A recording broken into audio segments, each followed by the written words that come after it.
There's an entire focus area in the Australian Professional Standards for Teachers that talks about engaging parents and carers. In fact, there are two.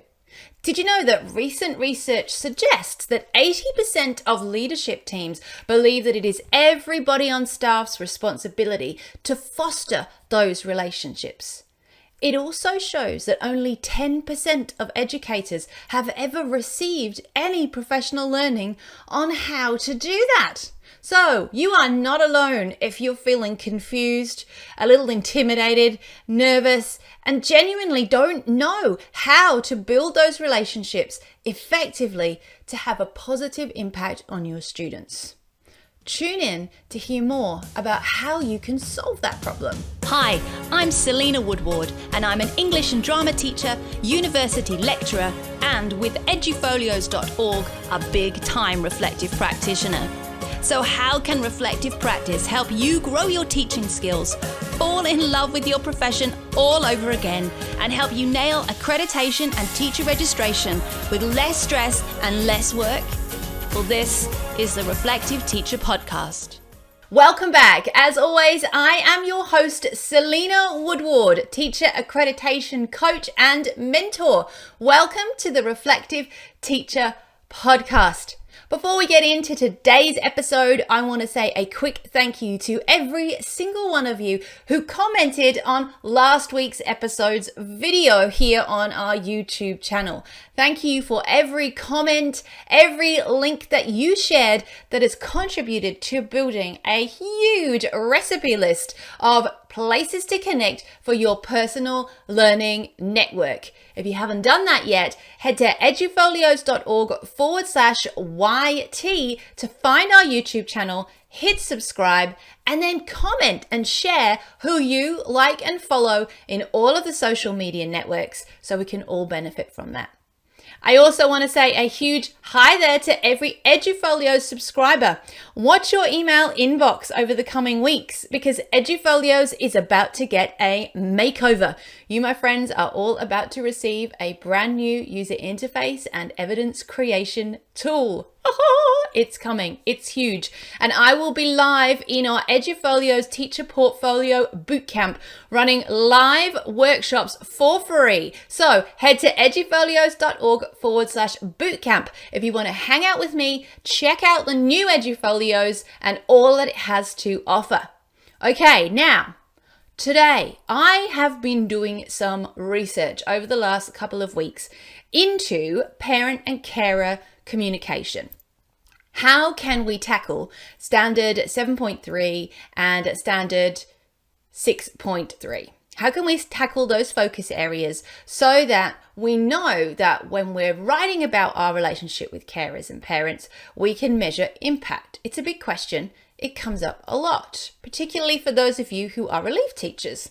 So as I was researching that, I came across an amazing peer-reviewed journal from the Education Endowment Foundation. They have looked at research that's been conducted in the UK and explored what actually makes a difference to students. How can we increase our impact on student well-being, on student academic abilities and scores and more through parent and carer engagement. So today's episode is still focusing on engagement, but we're twisting it round to our parents and carers, and we're going to begin to address that gap in that professional learning. In fact, there was so much in this report that I'm actually going to do 2 episodes on this topic, and it's going to be full of tips and resources that you can take away today. In fact, in today's episode, we're going to talk briefly, overview-wise, around how we can engage parents and carers and think about why we might want to do that. And then I'm going to give you 2 practical examples, one in primary and one in high school, that came up in these case studies inside this research to inspire you to action. So, are you ready? Let's think about, first of all, the why, because that's really important. If we're going to measure impact, we first of all need to understand what the problem is. What is it that we're trying to improve? And when it comes to connecting with parents and carers, there are actually a lot more reasons than you would think. Now, most of the undergrads, those at uni that I work with, instantly go for things like parents' evenings, homework, and things like that when it comes to the why. But let's think about that a little bit more deeply. In fact, when I read this research paper, and I will link to the full 36-page document for you in the description under this video and in the show notes at edufolios.org/142. This document contains an abundance of opportunities for LEAD and HA projects, and this could be one of them. The research very clearly states that if a school wants to evaluate and improve its communication and relationships with parents and carers to increase impacts for kids, it first needs to evaluate, which is a brilliant lead verb that comes up all the time, what it's currently doing and what's working. So the same as we do for every impact change. Where are you currently at? Comment below. What do you currently do, regardless of your role, whether you're at uni studying and you're on prac, whether you're in your first years out doing proficiency, whether you're HA, lead, the principal. What do you currently do right now to engage parents or carers with what you're doing at school? What strategies, what software, what policies, what are you doing? Let's create a list and let's see if that list measures up to what we're going to talk about today. Because there are actually several reasons why we need to engage parents and carers in the educative process, and not all of them are obviously academic. I think we'll start with focus area 3.7, where the actual title of that focus area uses the word educative process. So what the heck is an educative process? Because if that's why we're engaging them, what is it that we're trying to achieve? This research paper looked at things like supporting children and parents to talk about learning together at home.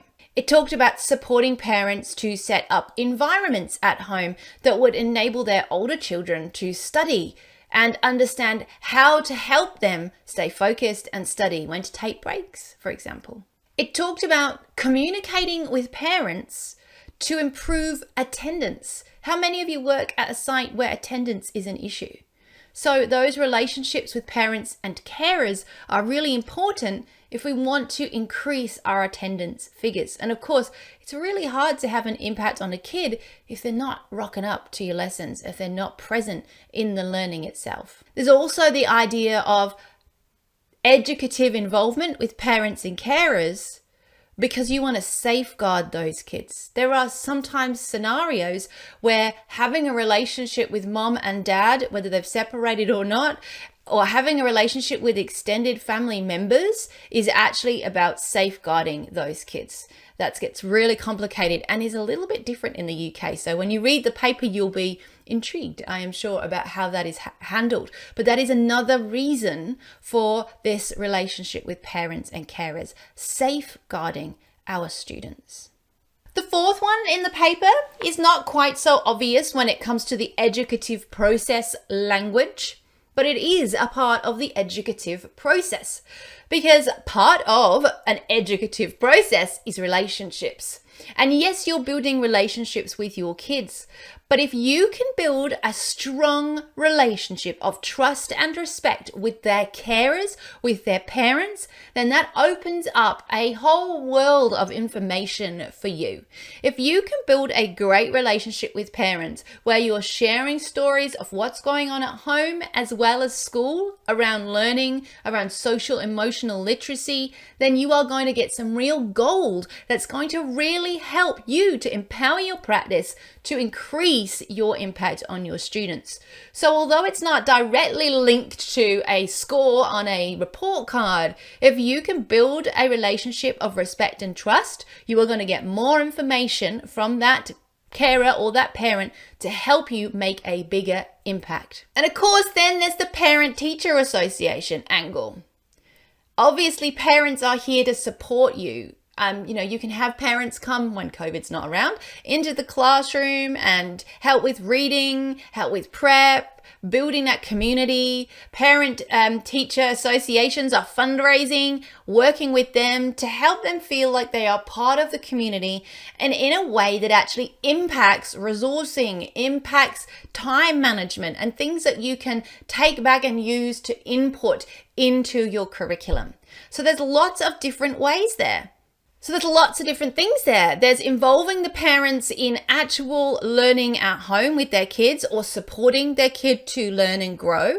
There is increasing attendance and working with parents to build a relationship to try and help those kids to get to school and stay at school more often. There's safeguarding your kids and making sure that we're doing the right thing by them, that they're protected. There's building a relationship of trust and respect so that you can increase the amount of information you can have on your student so that you can increase the impact that you can have using pedagogies and strategies that are at your disposal.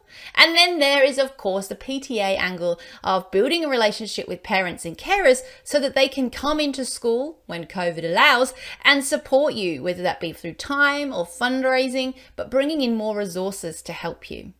All of these are great reasons to build parent-carer relationships and involve them in educative processes, all right? And every single one of them either has a direct or indirect opportunity to increase the impact you can have on the outcomes for your kids.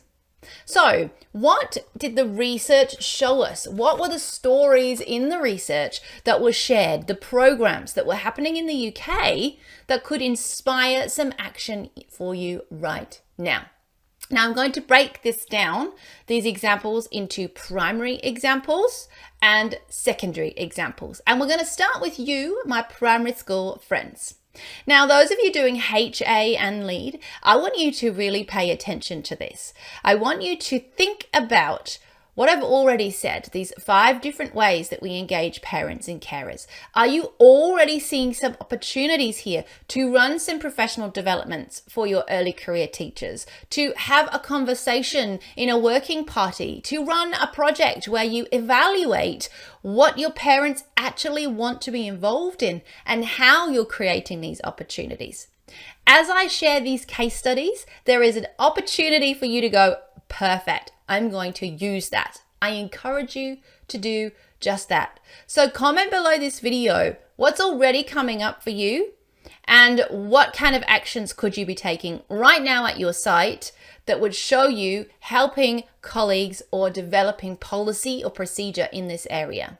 Comment in below because we can help each other come up with ideas that way. Primary school teachers, let's start with you. And I want to go straight to standard 2.5. Let's talk about literacy. We know that if we can get little kids reading for 20 minutes every day, the research is very clear about what happens to literacy levels for our kids. And yet in certain areas, this just isn't possible. It could be that if you did some research, you'd discover that your kids don't actually have any books at home. There's research that suggests just that. As an English teacher, that makes me so sad. And yes, you might send them home with a reader, but what's happening to that reader when they get home? I know some of you will be going, well, never gets out the reading bag. So if you know these things are happening, how can you use relationships with parents and carers to improve literacy outcomes with your kids? The University of Manchester created a small project which they ran at several sites up there in the north of England to see if they could solve this problem. They called this little research project, these resources that they created, PACT. PACT stands for Parents and Children Act Together. Parents and Children Act Together, PACT. Okay, and these children were going home with a few resources every week, and the expectation was 20 minutes of reading with mum and dad or carer or parent every night using these resources. And it made a massive difference. In fact, 6 months after they stopped the trial, they are still seeing increases in outcomes in literacy. So this is an area of interest to you. Tune in. Are you leaning in? It's really interesting. What did they do? Well, They didn't just send home a reader. They sent home a storybook, of course, but they also provided parents with a script, a teacher script to read and work through with their kid for 5 or 10 minutes with that book. A bit like guided reading for parents, I guess. So the parents had the book and they also had a set of instructions. They provided parents with visual resources that they could stick on the fridge or in their kids' bedroom that they could refer to. So they didn't just send home the book, they empowered the parents to have the kinds of conversations that meant they could engage their kid in reading at home. A slightly different approach. And I have seen some of you doing this on your Instagrams. Listen to me. I've seen you taking pictures of the kinds of questions that you send home with books. So I know some of you are experimenting with this. So PACT, P-A-C-T, Parents and Children Act Together, could be a really great place to go and find some more resources ready-made for you. Because as I say, just by providing parents with this script, with these visual resources, with the storybook, and obviously asking them to spend 20 minutes of their time, it's made a massive difference to literacy scores for these kids. That is a great example of how a parent relationship with a teacher, with the school, is helping create an increase in impact. I also want to note that what was coming up in this paper a lot was that what we should never do, even in the primary years, is ask a parent to do the homework with the child. We don't want the parent producing stuff for learning. They can work with them and they can guide them, but getting them to do the homework is not ideal. And I say that because a lot of parents will interpret it that way. I think we've all had projects come back, or English assignments, in my case, come back that clearly were not 100% produced by the child who took the task away. So one of the great benefits of providing a script and a clear route through the homework for a parent is it helps them not to do that as well, particularly when we get to high school. So let's move to high school. How do things change there? Now, I've got some really interesting quotes that come out of the research for you, okay? Because it's really important that we understand that thing of we need to make sure parents know that they are not allowed to do the work. And what the research showed was that at the high school end of things switch from needing to be sat with the kid, guiding them. I guess it's about executive functioning. By the time we get to high school, we should have taught them the skills of studying, of independent learning. And so the relationship with the parent and the carer and the school starts to change in terms of what we communicate. It's not just, oh, here's a script anymore. It's more focused on how they can support their child to study, to learn, and manage themselves.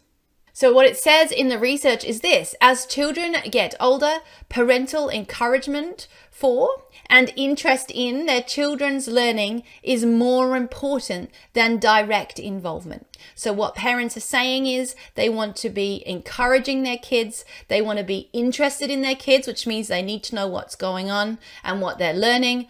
That's more important to them than actually being involved in their learning. And that should be exactly how it is, right? So what you want them to do, you want them to be reading, those kids, you want them to be studying. So what the research is suggesting is that what we need to do is provide general information on child development and curriculum content. That's really helpful. And we all do that. But it also says that is not sufficient at all unless it is linked to specific actions that you want parents to take to support learning. I'm going to read that again to you, word for word. I'm going to read it off the sheet. Providing general information on child development or curriculum content can provide helpful context, but it is not sufficient unless it is linked to specific actions that parents can take to support learning. Now, I have been guilty of that. Here's what we're doing. Here's the overview. Off you go. You've got what you need. There are no specific actions, which means the parents are not involved. Now, I run a topic at Flinders, and there's an assignment in there where the kids have to write an online thing where parents have to get involved. And this is one of the things I assess them on, right? Are they putting instructions for parents to follow? All right. What do you want them to do?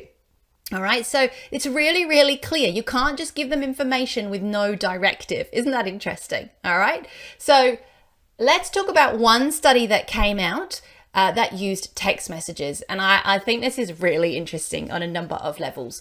One, we're all using Sector, Seesaw, there's a million Flipgrid apps for communicating, School Bag, Frog, whatever it is we're communicating with our parents.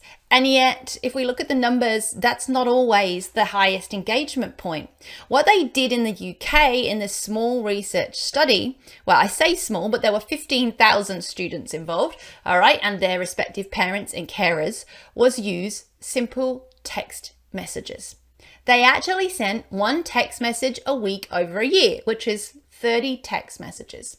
And these text messages were specifically directed at what this research showed. So they were notices about it's revision time, they have an exam or a mock exam on this date, please ask your student to revise the X number of blah. They had text messages about coursework is due on this date, your child has or has not completed homework. Those kind of admin things with a directive about what a parent might want to do about that. They had text messages around how to support their kids to study. So little tips around study environments, tips around times, tips about timetabling and managing revision, tips around screen time, tips around resourcing that was available, with actionable things that parents could do at home and have a conversation with their child. Each one of these things, one of these 30 messages that went out over the year, was targeted to their kid, targeted to a particular action that a parent could take.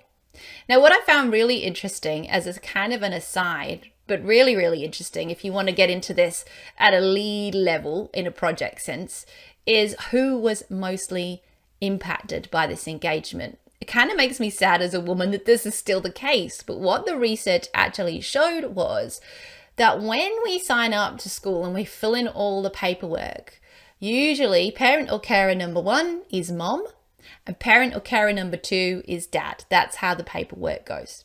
And usually mom receives all the messages as parent or carer number one, and they're the one that's logged into Seesaw or Sector or whatever is happening. Dad doesn't really receive anything, which, trust me ladies, is not good. Why isn't dad taking half the responsibility? Okay, so what they did in this study as well is they made sure that they had both phone numbers or all the phone numbers for all parents and carers in that family, and that everybody received the text messages. And this actually resulted in a massive increase in fathers getting more involved in the educative process. It's really interesting because apparently dads are really keen to read text messages and not so keen to open Sector. And of course, they were being involved. They'd added the second contact. So that's an interesting experiment too. I mean, comment below. Do you always direct it at the primary contact? Have you even thought about that and the impact for that? It's an interesting one, isn't it? It's a little bit different. All right, so that's a little of an aside. But these text messages could be mostly automated, particularly the ones around study spaces. They could be automated messages that are sat in an SMS system that just fire out each week. And then there'd be occasional ones around coursework or homework or exams that would be very targeted for a specific cohort or a specific child. But the increase in engagement and the increase in results for those kids was really interesting. The data suggested that the kids actually made almost 1 month's extra progress in their study. Why? Well, it said that they were at least 2/3 more likely to remind their kid to revise. Their kids now were more likely to have an environment in which they could revise. Their parents knew what was going on and they had a way to support them. So it wasn't just an argument of, you need to be revising. Yeah, I know. That was me staring into space because as a parent, I don't know how to help you do that. Now I know how to help you do that. Right, okay, well, have you seen this here? Look, we could use this. We could break down what you need to study into chunks. Have you done that? No? Okay. Well, let's do that. All right, so you can see how that changes and shapes things. So both really interesting projects, one at primary, one at high school. Remember to check the description below the video or head to the show notes at edufolios.org/142. There's actually a shorthand poster as well, you'll be glad to hear, with an overview of some of the findings and potential actions. Definitely really exciting at HA and Lee, lots of opportunities here, but even at graduate and proficient, understanding what the size and the scope of this conversation will really help you find more evidence at those two career stages. So next week, I want to dive into this a little bit more, slightly different angle. We're going to focus on how behavior management can be improved through relationships with parents and carers. And we're going to tackle the phrasing in the focus area around sensitivity and how we can communicate with parents in a way that is sensitive to something. We'll talk about what those somethings might be. So those are the two angles we're going to talk about in the next episode. But I would really love for you to comment below this video or let us know in the socials at Edufolios what you took from this. Are you feeling inspired to investigate, to consider how you're communicating? Are you covering all 5 of those areas? Are you covering it from all 5 of those angles? Let me know in the comments below. And that's it for this week. Until next time, take care.